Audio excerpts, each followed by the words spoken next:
O que é a Amazônia? Para muitos de nós, um lugar distante, é um imaginário criado que fala sobre algo até fantasioso, não é mesmo? Mas a Amazônia somos nós, os amazônidas. Sim, nós mesmos.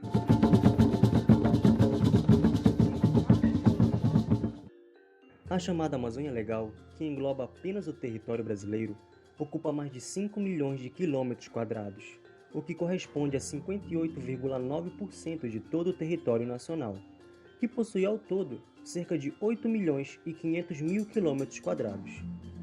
Atualmente, 9 estados compõem a Amazônia Legal: o Acre, o Amapá, o Amazonas, Mato Grosso, Pará, Rondônia, Roraima, Tocantins e parte do Maranhão, com um total de 772 municípios. O Maranhão é quem possui a maior parte dos municípios e tem 79,3% do seu território, ou mais de 261 mil quilômetros quadrados, integrados à Amazônia Legal. Então, se você reside nos limites desses territórios, você é um amazônida. Mas, para que eu te contei tudo isso? Bom, apenas para que eu possa te apresentar alguns fatos históricos que podem nos explicar o que acontece hoje aqui na Amazônia. Desmatamentos, queimadas cada vez mais frequentes, povos originários, ribeirinhos, fauna e flora atacados e muitos outros conflitos. Mas para isso, vamos voltar alguns anos, precisamente lá em 1964. O sertão vai virar e uma mina central. Mas o que aconteceu em 1964? Muita coisa, você me diz, engraçadinho. Mas calma aí. A questão é, o que aconteceu em 1964 no Brasil que tem a ver com a Amazônia? Bom, em 1964 ocorria no Brasil a ditadura militar, que perdurou até 1985. Nesse período, a política nacional estadista estava a todo vapor.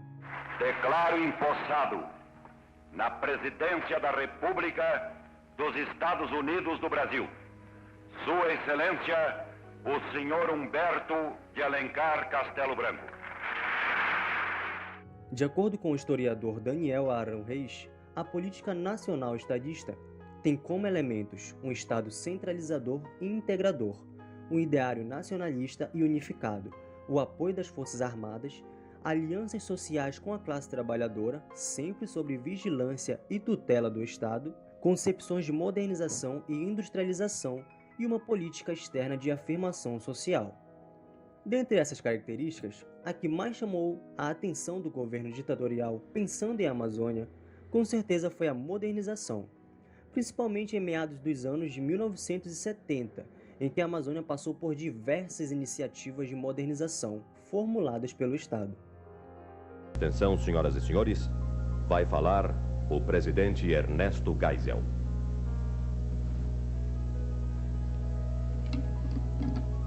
Brasileiros. Pensando no desenvolvimento da região e para reforçar o poder do governo ditatorial, são criados alguns dispositivos governamentais pensados carinhosamente para a região amazônica.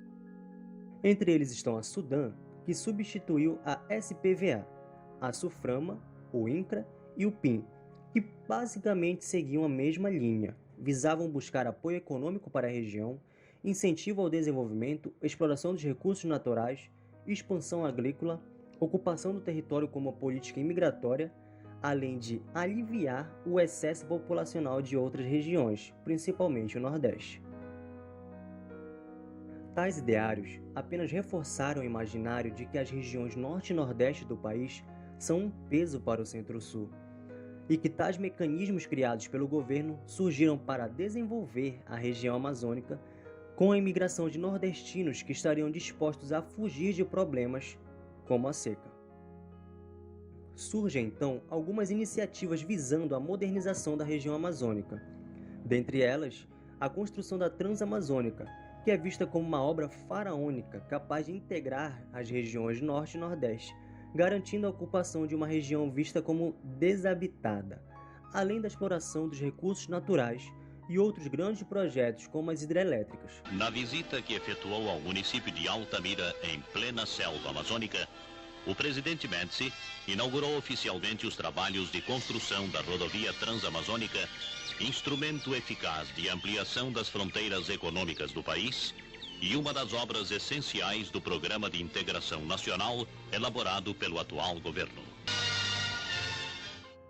Contudo, apesar do otimismo do governo na época e da rápida entrega da obra, ainda inacabada, a Transamazônica, que deveria ser uma alternativa às rotas fluviais, acabou se tornando uma alternativa ao desmatamento, pois trouxe prejuízos ao meio ambiente, além de facilitar a entrada na floresta amazônica e a invasão de terras para a criação de pastos e desapropriação de índios e famílias ribeirinhas.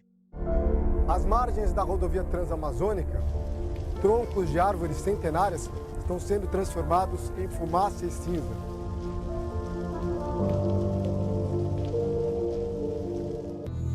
Pelo caminho, encontramos pessoas ameaçadas por pistoleiros.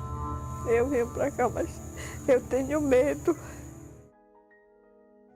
E as hidrelétricas acabaram por impactar a região de forma mais negativa que positiva, pois desalojou povos ribeirinhos, prejudicou a pesca na região, atingiu territórios indígenas e o tão falado desenvolvimento nunca chegou. Mas todas as problemáticas que se espera do desmatamento, do uso dos rios como usina de Watts, devastação de fauna e flora, conflitos agrários, assassinato de povos indígenas, trabalho análogo ao escravo e etc., chegaram e seguem até hoje.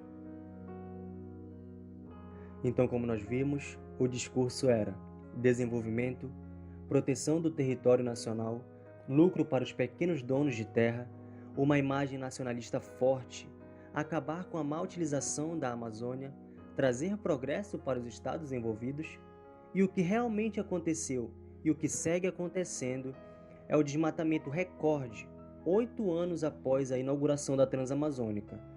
Cerca de 14 milhões de hectares desmatados, mortes recordes de indígenas, povos ribeirinhos perdem suas terras para o estado, impactos gigantescos, bem como os projetos, tanto para o meio ambiente quanto para a sociedade da região, aumento dos conflitos agrários e grilagem de terras. Agora que já sabemos de tudo isso, vamos debater quais outros impactos podemos sentir ainda hoje de acordo com esses fatos.